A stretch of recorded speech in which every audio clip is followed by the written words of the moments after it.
This is, if you take aside any personal feelings about the president, an open and shut case of the president abusing his office. No one's disputing that he asked Ukraine to investigate the Bidens and the server, and he held up military aid to do so. We have documentary evidence, we have witness evidence, and we basically have a confession from Donald Trump. And the obstruction is ongoing.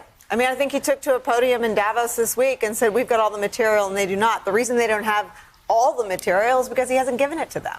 That's right. I mean, in fact, it's amazing how much they've amassed, given how they have been stonewalled by the White House. You know, I was reflecting, Nicole, on what Mr. Schiff said, that right matters. Of course, that's correct. But there's more to it. I mean, right is not self-executing. Right takes courage.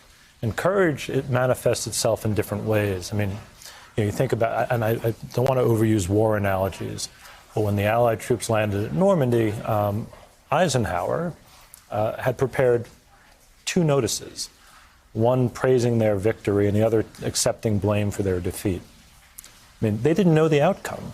That's courage. The Democrats wading into the Senate, presenting their case as they have, knowing that they're going to lose.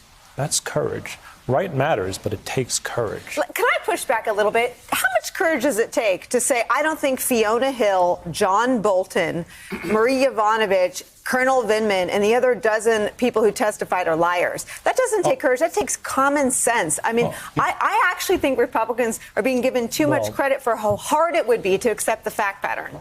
So they may be different sides of the same coin, right? And there's an element of common sense that's missing here. What I mean by courage is we shouldn't mistake self-preservation for courage. I understand what Republicans are doing, and I understand why they're doing it. But it's not courageous. You know, Susan Collins said the other day she was stunned by what Jerry Nadler had said. His remarks were intemperate. I wouldn't have done it. I don't think it was good.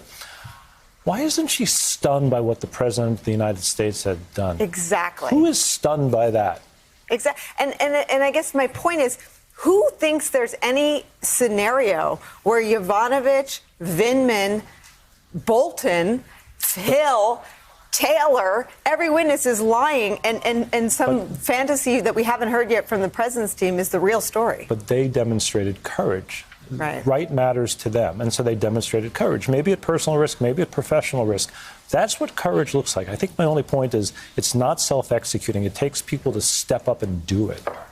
Absolutely right. I agree with you. It's amazing what we're witnessing. Hey there, I'm Chris Hayes from MSNBC. Thanks for watching MSNBC on YouTube. If you want to keep up to date with the videos we're putting out, you can click subscribe just below me or click over on this list to see lots of other great videos.